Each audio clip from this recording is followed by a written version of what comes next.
এখন যেটা আমরা পড়তে যাচ্ছি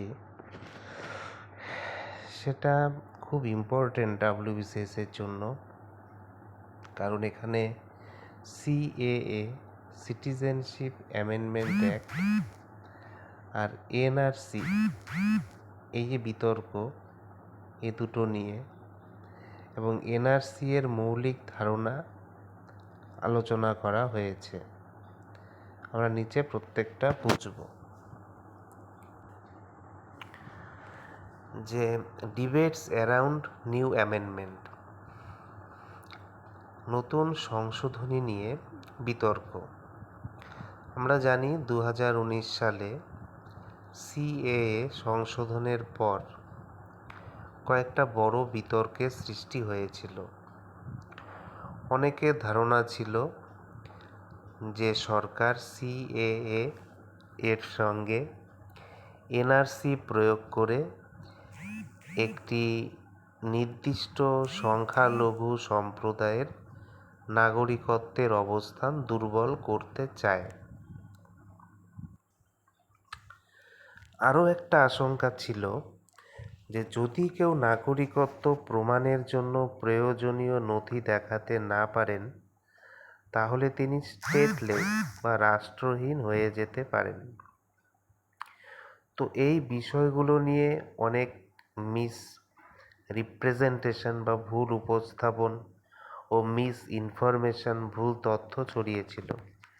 তাই এই বিষয়গুলো পরিষ্কারভাবে আলোচনা করা প্রয়োজন। তো পরীক্ষায় বিতর্কের উভয় দিক জানা জরুরি, শুধু সরকারের বক্তব্য বা সমালোচনা নয়, দুদিকই পড়তে হবে, জানতে হবে আমাদের। তো এনআরসি এর ফুল ফর্ম কি? যে national register of citizens. National register of citizens. তো এই ন্যাশনাল রেজিস্টার অফ সিটিজেন্স এটা হলো ভারতের সমস্ত বৈধ যে নাগরিক ভারতীয় তার একটি সরকারি যাচাইকৃত ও বৈধ তালিকা। এই তালিকায় এমন তথ্য থাকে যা একজন ব্যক্তির ভারতীয় নাগরিকত্বের দাবি প্রতিষ্ঠা করতে সাহায্য করে। তো এই এনআরসি এর আইন ভিত্তি কি? আমরা জানি সিটিজেনশিপ অ্যাক্ট 1955, এটাতে 2003 সালের যে সংশোধনী হয়, সেই সংশোধনীর মাধ্যমে এনআরসি তৈরির বিধান যুক্ত করা হয়। তার ইম্পর্টেন্ট সিটিজেনশিপ অ্যাক্ট 1955, এটাতে 2003 সালের সংশোধনীর মাধ্যমে এনআরসি তৈরির বিধান যুক্ত করা হয়। অর্থাৎ এনআরসি এর ধারণা 2019 সালের সিএএ থেকে আসেনি, এটি 2003 সাল থেকেই আইনে রয়েছে। তাহলে আমাদের মনে রাখতে লাগবে এনআরসির ফুল ফর্ম কি? National register of citizens. উদ্দেশ্য কি? ভারতীয় নাগরিকদের সরকারি তালিকা প্রস্তুত করা। আইনি ভিত্তি কি? যে সিটিজেনশিপ অ্যাক্ট যে 1955 ছিল তার 2003-এর অ্যামেন্ডমেন্ট। তাহলে সিএএ 2019-এ এসেছে আর এনআরসি দুটো কিন্তু আলাদা বিষয়। সিএএ নাগরিকত্ব পাওয়ার যে নির্দিষ্ট বিধান সেটা পরিবর্তন করেছে, আর এনআরসি হলো নাগরিকদের যে নিবন্ধন সংক্রান্ত একটি ব্যবস্থা। এবার বলেছে যে এই যে এনআরসি এর ন্যাশনাল রেজিস্টার অফ সিটিজেন্স, এর উদ্দেশ্য কি, এর অবজেক্টিভ কি? তো যে ভারতের যে সমস্ত বৈধ যারা লিগ্যাল নাগরিক তাদের তালিকা তৈরি করা, যাতে যারা অবৈধ অভিবাসী আছে, ইল্লিগাল ইমিগ্রেন্টস, তাদেরকে চিহ্নিত করা যায় এবং আইন অনুযায়ী ব্যবস্থা নেওয়া যায়। সহজ ভাষায়, প্রথমে দেশের প্রকৃত নাগরিকদের একটি সরকারি তালিকা তৈরি করা হবে। তারপর যাদের নাম ওই তালিকায় নেই এবং যারা আইন অনুযায়ী নাগরিক নন তাদের শনাক্ত করা সম্ভব হবে। তাহলে এনআরসির উদ্দেশ্য কি? নাগরিকদের তালিকা প্রস্তুত করা। কম্পোনেন্টস কি? কি কি থাকবে? তো এনআরসিতে থাকবে যে ভারতের নাগরিকদের জন্মসংখ্যাগত তথ্য, ডেমোগ্রাফিক ইনফরমেশন। ভারতের নাগরিকদের জনসংখ্যাগত তথ্য শুধুমাত্র সেই ব্যক্তিদের তথ্য থাকবে যারা সিটিজেনশিপ অ্যাক্ট 1955 অনুযায়ী ভারতীয় নাগরিক। অর্থাৎ শুধুমাত্র ভারতীয় নাগরিকদের তথ্য থাকবে, বিদেশি বা অবৈধ অভিবাসীদের নাম এনআরসিতে থাকবে না। আচ্ছা, ব্যাকগ্রাউন্ড কি? পটভূমি। আমরা জানি প্রথম যে এনআরসি তৈরি হয় সেটা 1951 সালের জনগণনা বা সেন্সাসের পরে। প্রথম এনআরসি তৈরি হয় 1951 সালের যে জনগণনা বা সেন্সাস হয় তারপর। এরপর বহু বছর আর এনআরসি আপডেট করা হয়নি। শুধুমাত্র আসামে এটা ব্যতিক্রম। 2013-14 সালে সুপ্রিম কোর্টের নির্দেশে এনআরসি আপডেটের কাজ করা হয়। তাহলে প্রথম এনআরসি কত সালে হয়েছিল? 1951 সালে। তারপরে বলেছে গভর্নমেন্ট স্ট্যান্ড, সরকারের অবস্থান। 2021 সালে কিন্তু সরকার জানিয়েছিল যে ভবিষ্যতে সারা দেশে এনআরসি আপডেট করার ইচ্ছে রয়েছে। কবে জানিয়েছে? 2021 সালে। কিন্তু এখনো পর্যন্ত সারা দেশে এনআরসি কার্যকর করা হয়নি। কারণ সরকারের ইচ্ছা প্রকাশ করা আর ইমপ্লিমেন্টেশন বা বাস্তবায়ন করা দুটো আলাদা বিষয়। Issues surrounding NRC. তো এনআরসি নিয়ে সমস্যা কি? তো প্রথমে হচ্ছে ল্যাক অফ ডকুমেন্টস, নথিপত্রের অভাব। আসামে যখন এনআরসি আপডেট করা হয় তখন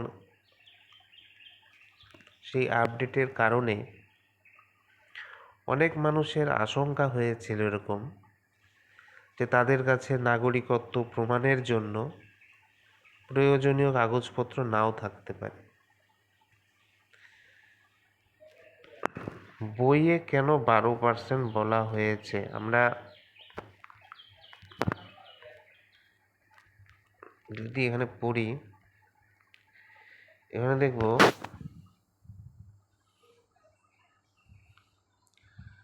12% বলে কিছু আছে এখানে, যে 12% of the people would not be found in the place where they are enumerated in 2011। তার মানে হচ্ছে 2011 সালের জনগণনার পর প্রায় 12% মানুষ অন্য জায়গায় চলে গেছে। 2011 সালের জনগণনার পর প্রায় 12% মানুষ অন্য জায়গায় চলে গেছে, মানে মাইগ্রেশন হয়ে গেছে। তাই তাদের পুরনো নথি বা তথ্য খুঁজে পাওয়া কঠিন হতে পারে। ল্যাক অফ ডাটা কি? তথ্যের অভাব।